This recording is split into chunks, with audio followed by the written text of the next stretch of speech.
Hey everyone, welcome back to Hinterland. Hope you had a great weekend. Actually, it's probably Tuesday when you're watching this. Believe it or not, I have not been in Farming Simulator for about 3 days now. I took Easter weekend off to spend time with my kids.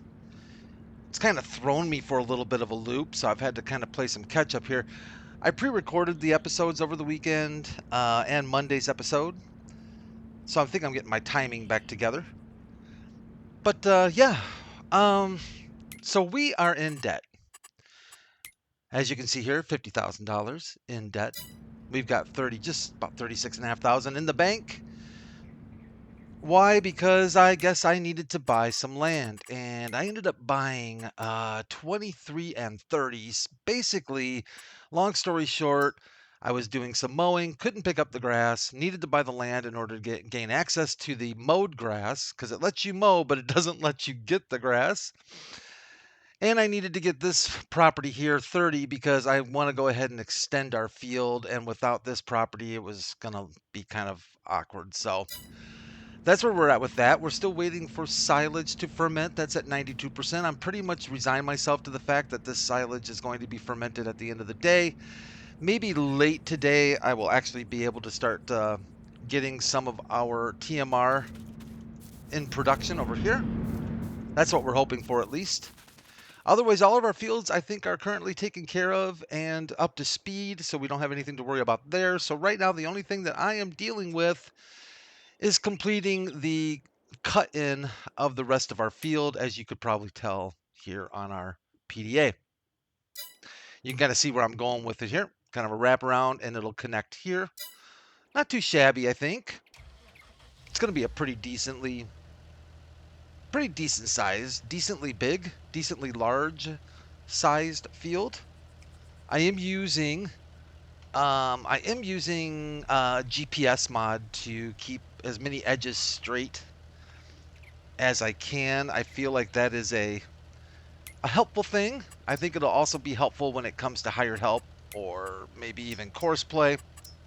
I just set a direction like this with where my tractor is pointing, which you can tell is pretty much right up and down that property line. I lock into that point. Do we have allow create fields turned on? No, we don't. So we need to turn on allow create fields. We'll lower our plow. Make sure we're in the forward gear, which I often am not. And we're going to get cranking. So this is cutting in our new extension to our existing field. This is going to be, now this I think will guarantee us to be, will guarantee to be our largest field to date here on Hinterland. So I'm kind of excited about that.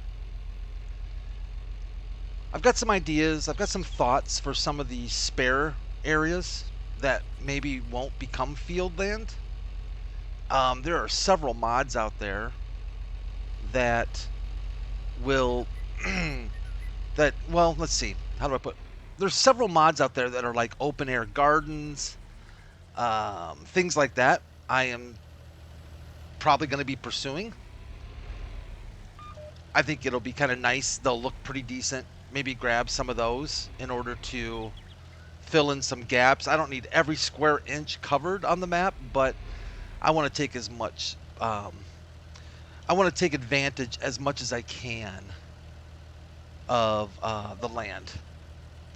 And probably between building some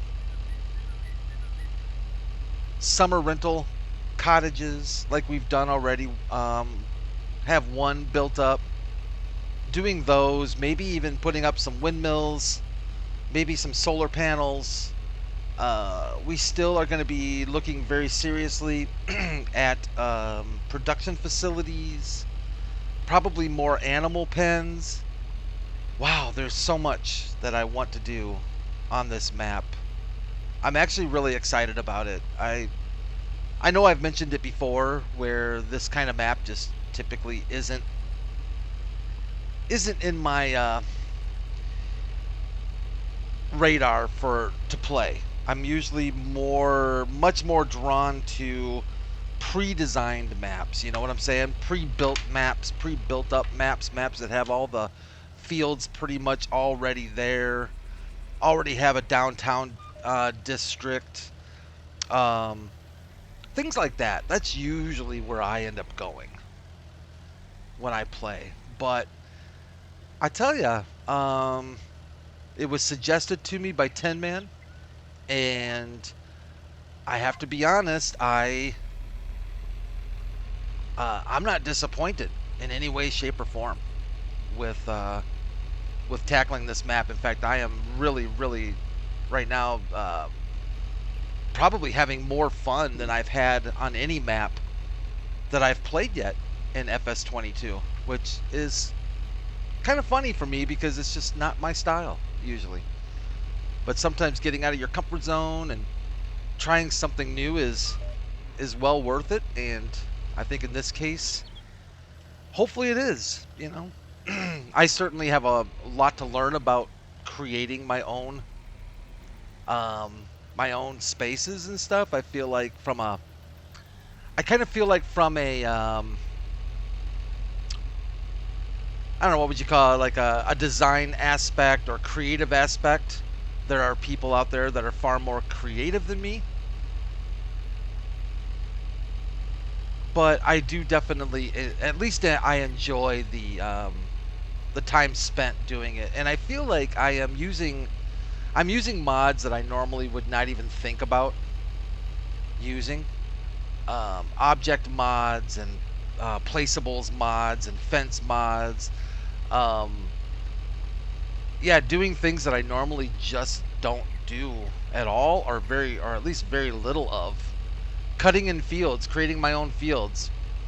The most I normally do is maybe I'll extend a field or join a couple fields, but it is rare that I'm actually fully building or cutting in all of my fields pretty much. I mean, that's, other than our starting 3 fields here, you know, you're kind of left on your own, right? It would be kind of interesting, I was thinking, and I don't know if this is something I would ever want to do, but it would be kind of interesting to see how far you could get on a map like this without doing any farming at all. So, I mean, you're not planting anything. You're basically going to earn your money from bank loans, animals. You'll have to buy all of the animal food. You wouldn't grow anything to feed your animals. You wouldn't have straw for bedding. So everything would be out of pocket, and the only really money you could make is through animals, and then using animal products. I suppose you could do some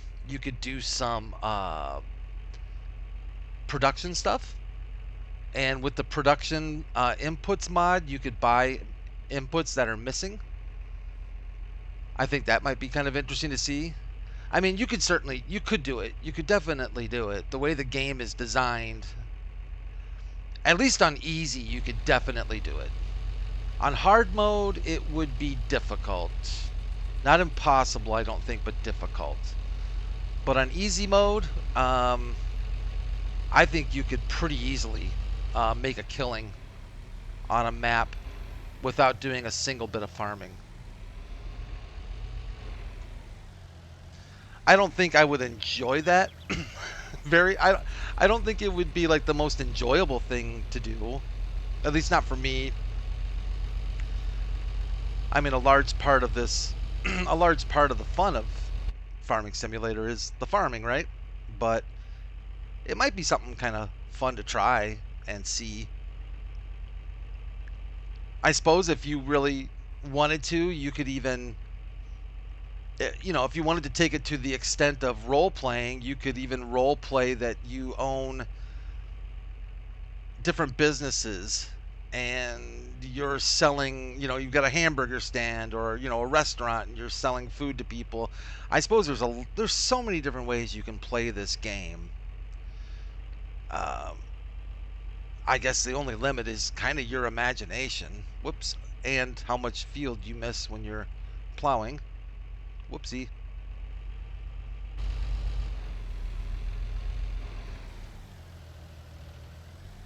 So yeah, I do have a lot of plans for Hinterland. So we're gonna try and keep the series moving along, and that might mean that maybe I do some more tasks offline than I normally would. I'm kind of thinking about that. And maybe just, some of this stuff like we're seeing here where I'm just plowing in a field. I know I already do some of that offline, but maybe do a little bit more offline, just to keep things moving along a little bit faster with not so many episodes. I want to try and keep episodes not so long. I know hour-long episodes or 45, 50-minute episodes can really be a little lengthy. Not for me so much as it is for you guys. For me, the time kind of flies when I'm playing this game. But I know most people don't want... I know it seems like most people don't want to sit and watch an hour-long video on YouTube. It's usually a little bit more in the 20 to 30-minute. Unless you're watching... I think it kind of depends on what games, too. Like, I think when I do American Truck or Euro Truck, I think those are more likely to be a little longer, just based on the hauls and stuff. And speaking of American Truck and Euro Truck, I do definitely have plans to bring that to the channel. Probably both of them. I wouldn't mind doing some truck driving with you guys, and it'll definitely be probably a little bit different than farming simulator videos because, let's face it, you're pretty much just driving the whole time, right? So it'll probably be a little bit more on the talk side of storytelling, rants, that kind of thing. Just unleashing whatever sadness and depression and depravity and happiness or whatever else is flowing through my skull at the time that I'm driving.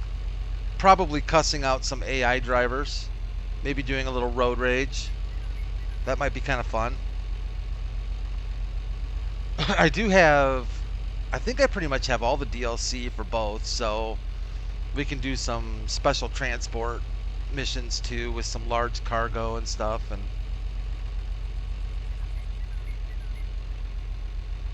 yeah, I tell you, I've watched other YouTube channels that do American Truck or Euro Truck, and honestly, if I'm in the right mood, I actually quite enjoy just sitting back and watching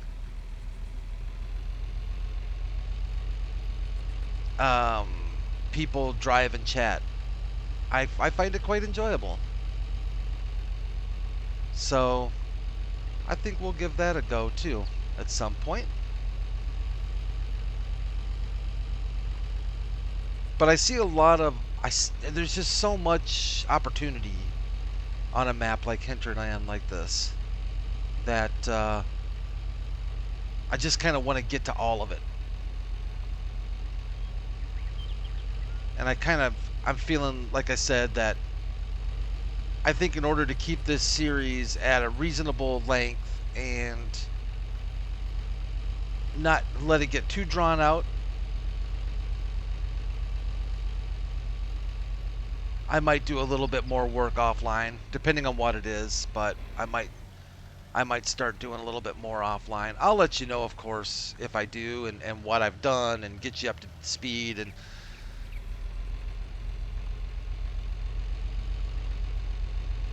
And of course, if it's not something that you want to watch, if you'd rather watch a more detailed series where I, try not to skip much that's not recorded, I'm happy to do that too. I feel like we do that a little bit more with Throwback Thursday to an extent.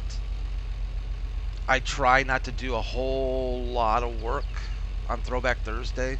I know I do some, but I try to do most of it recorded just because it's a little bit more of a unique series right now with the older equipment and the map that we're on and stuff.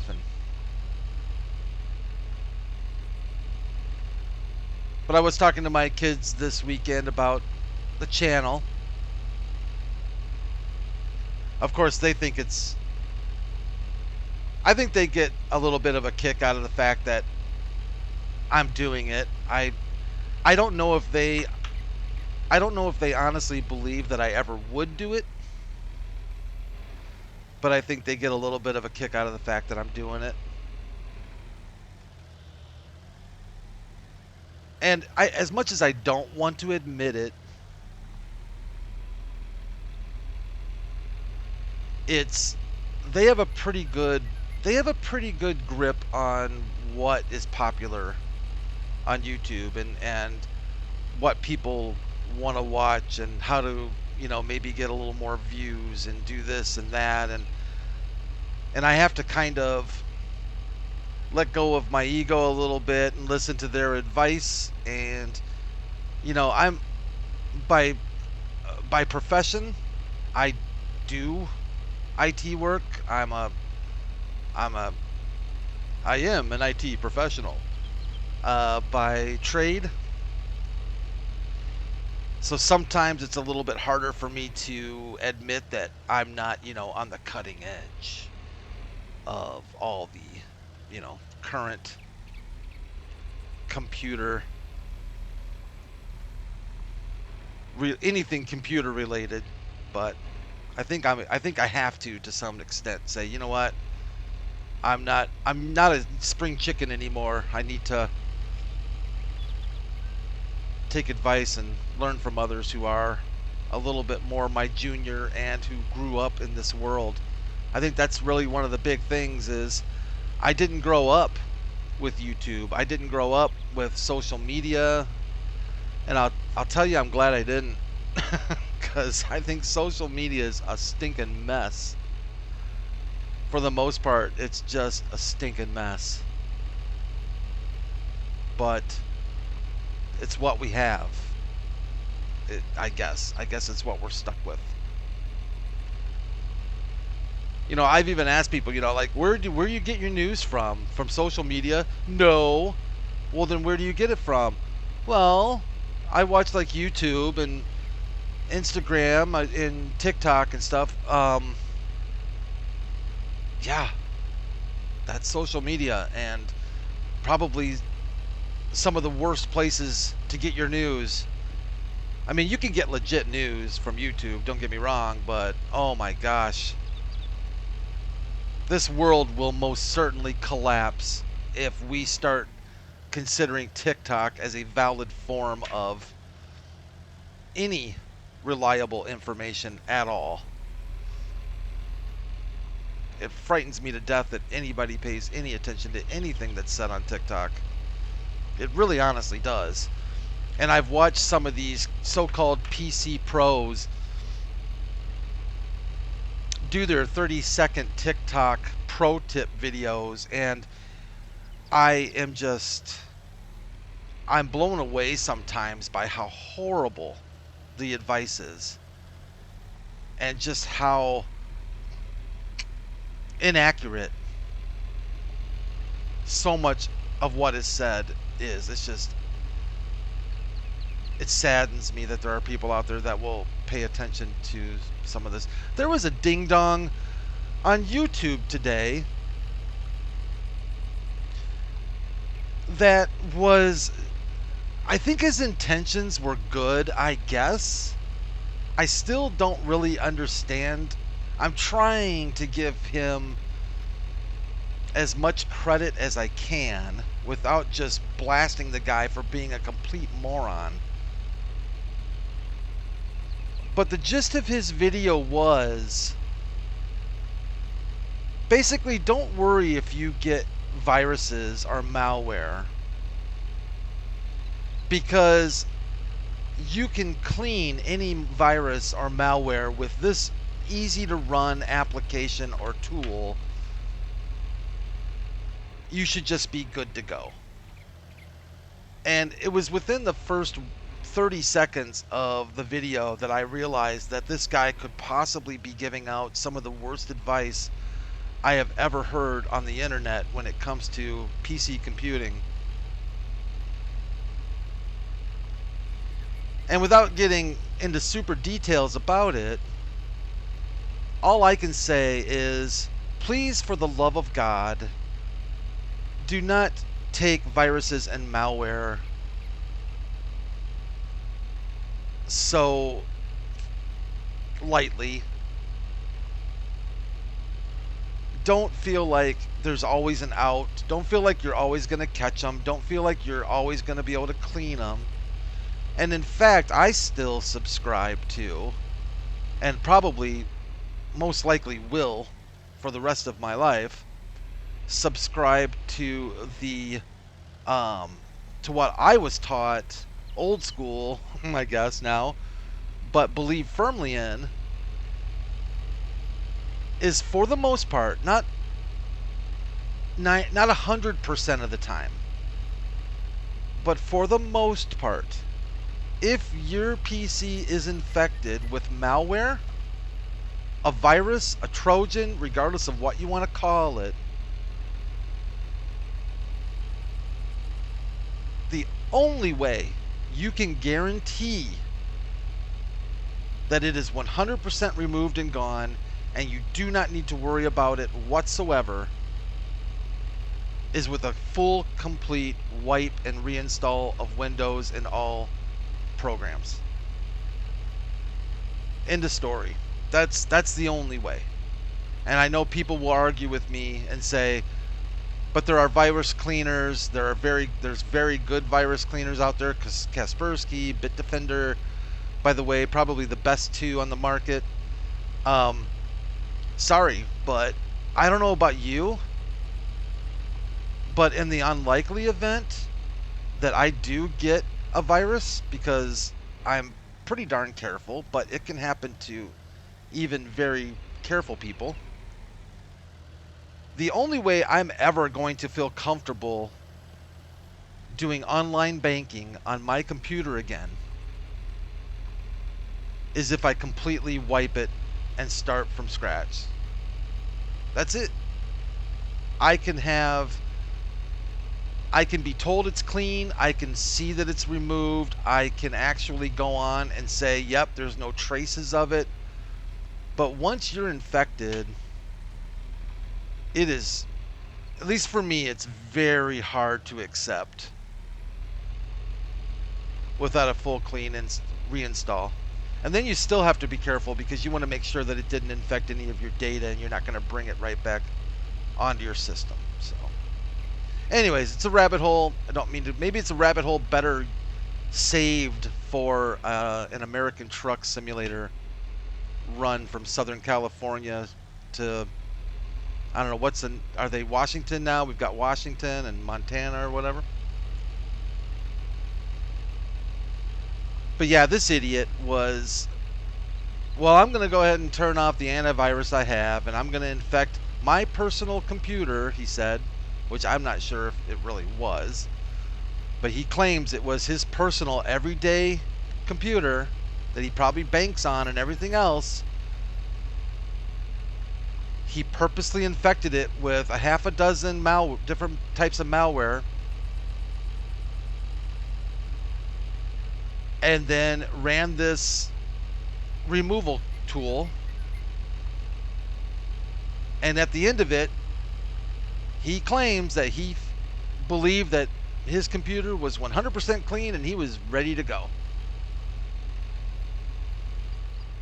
You know what? Fine, buddy. You go for it.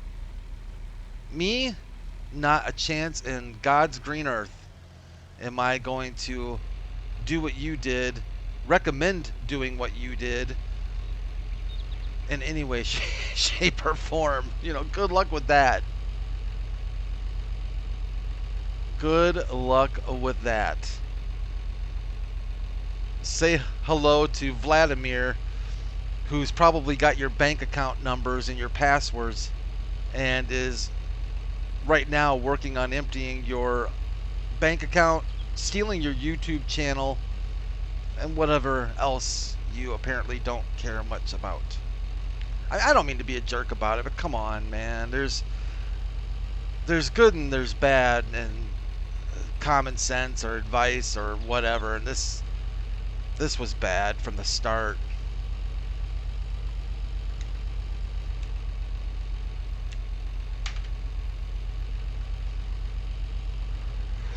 Excuse me.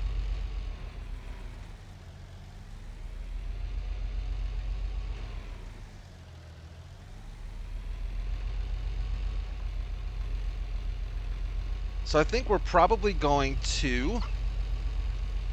We'll get this field finished and cut in, and of course get it up to snuff with the rest of the field in front of us. So get it all cultivated and limacized and fertilized. Come on, little Lambo, you can do it. Feels like it's in some deep mud right now. She's bogging.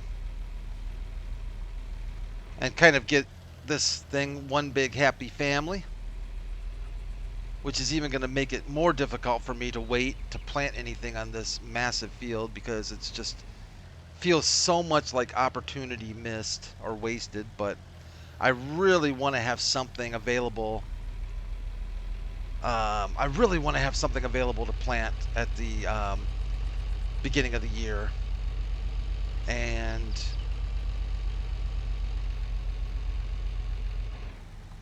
if we do plant something on this field, that's pretty much not going to happen. So at least that's the way my thinking's going right now.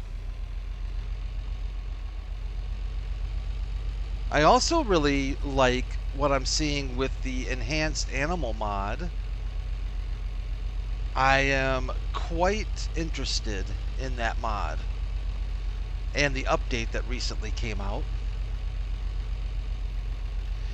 And I can all but guarantee that that mod will be implemented on the next map.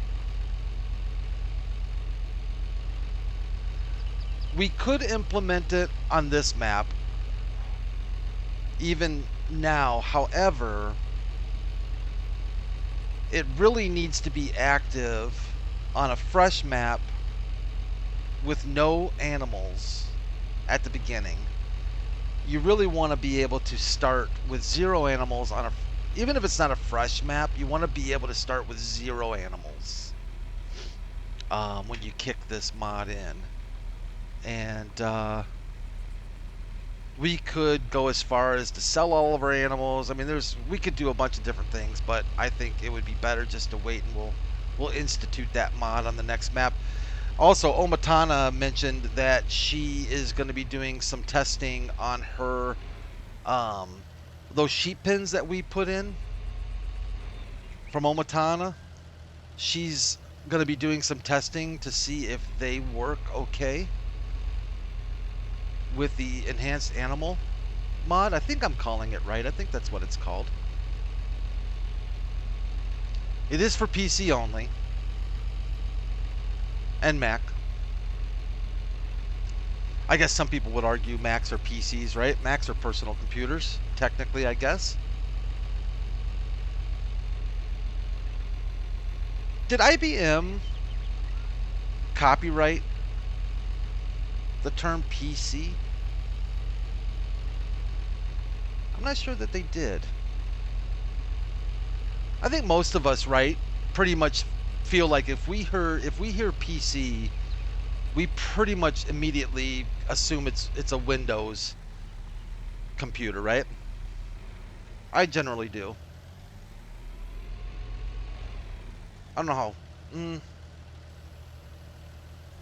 I don't know how right that is, though, because I guess, it could be Linux or several other operating systems that actually exist still. Oh man, we could talk about so much on these road trips. Kind of getting excited about hopping into a truck and chatting with you all, sharing some of my IT experiences with you too. Some of them are, you don't have to be a computer nerd to appreciate some of the Some of the stuff I've been through, man. Wow. Like any other job, right? There's always stories to be told. But yeah, when I think of PC, I pretty much think of Windows. Well, I mean, remember the days of the ads? Was it PC versus Mac? Is that what wasn't the one dude called PC? Right? Am I thinking of that right? I think he was. I think they called him PC. PC versus Mac. Those were some classic commercials. If you were a Mac fan, they were even better. But anyways, the enhanced animal mod. Not entirely sure that it would work great with Omatana's sheep pens. My guess is it probably will. But if you're not familiar with the enhanced animal mod, basically it's just it opens up it opens up the ability to have different age animals from birth to old, adult. It opens up the ability to. They also have different physical models or 3D models of the different ages of animals, which is pretty cool. It also opens up the ability for animals to die if they get too old, but based on the settings for that, you would have to play a map for many, many, many seasons. We're talking 30 years worth. So 30 seasons or 30 years worth of a map. I don't usually play maps for 30 years in game. I mean, that is dedication to a map. It also opens up the ability to have animals give birth more accurately. Like chickens will give birth to what is it, a dozen or 15 chickens or 20 chickens at a time. I think pigs will do 9 on average at a time. It also opens up the possibility of stillborn or miscarriage births for animals. You can overpopulate pens. So if you have a chicken pen that will hold 30, you can actually tell the game that you want to allow overpopulation of the pen. In doing so, the animal's health does suffer, but in some cases it would probably be worth it. In the case, let's say chickens, for sure. If your chickens are popping out 20 or 30 at a time, yeah, I'm going to overpopulate those pens big time, right? I mean, their health will suffer a little bit, but you're going to get amazing egg production. And I guess if you choose not to overpopulate the pens, you don't have to allow it, but if you disallow it, then by default, if your pens are full, it automatically sells your newborns. They immediately go off to an orphanage. I guess you don't get a lot of money for that, but at least there's something there, income wise, that you get for it. What else am I missing that it does? So it does different birth rates. It does overpopulation. They'll die off if they get too old, but like I said, it's set pretty much to where you really would have to play a long time on a map to be dealing with death. I don't think they die from hunger.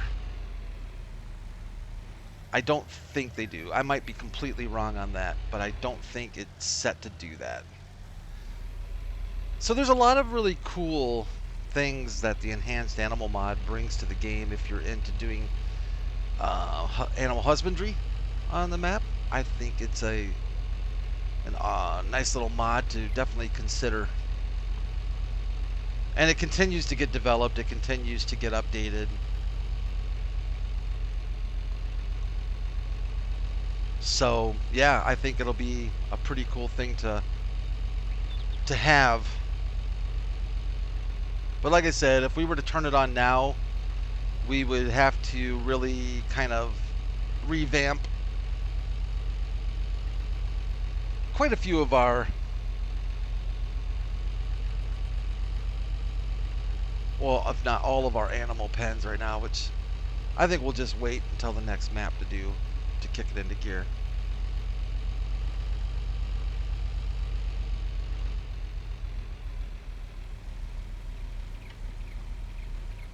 So yeah, I think you've kind of got the idea of what's going on here on Hinterland. I'm going to finish up our plowing. I'll probably even take care of fertilizing and cultivating, then get it limed, and we should have a nice, finished, complete, happy field here when we see each other next time. If plans go as expected. Of course, who knows if that will happen. But that's part of the fun, right, is dealing with the roadblocks.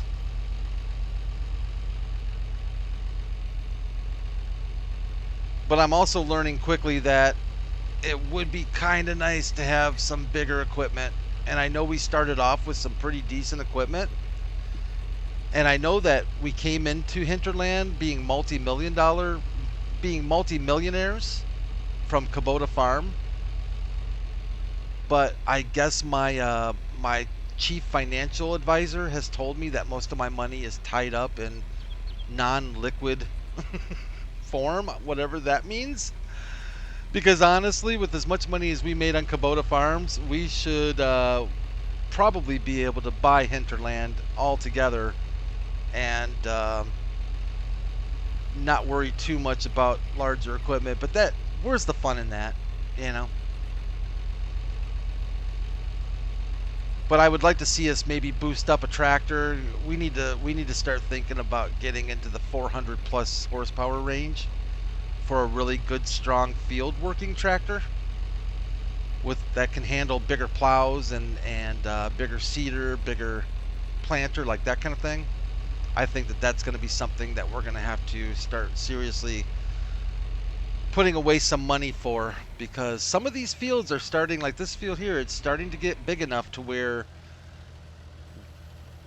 me personally, I am going to wish we had some much larger equipment to deal with. So, but we'll get there. Not all of us can be 10-man. And if you haven't had a chance to check out his channel and his progress on Hinterland, you really should check it out. It's pretty impressive. It really is. It's pretty impressive to see the size of the fields and quite a bit of animal stuff going on, and it's built up pretty good. So take a few minutes out of your day and pop over and check out some of his Hinterland stuff, just to see what he's done out there in Canada land.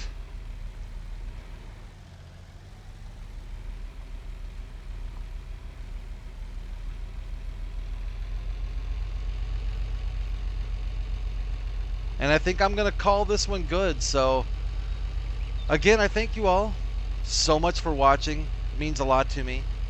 I really do appreciate the likes. If you could, make sure and leave a like. I would appreciate it. I think it's going to help our channel grow a little bit. I guess I've been told that YouTube pays attention to that stuff. So I would appreciate it. Keep the channel going. I really like the group we have watching. It feels like I've got some pretty steady viewers, which I really, really appreciate. And hey, we're still new. We're still young. This is still a growing community, but I am very happy with where we're at right now. But yeah, leave a like if you enjoyed it. I'd appreciate that. And of course, you're always welcome to subscribe. And I very much appreciate all the new subscribers. I still get a really big kick out of getting that email from YouTube that says so-and-so has subscribed to your channel. I just feel like that's never going to get old. It's always going to feel very, very gratifying and appreciative for all of you that subscribe to it too. So have a great Tuesday.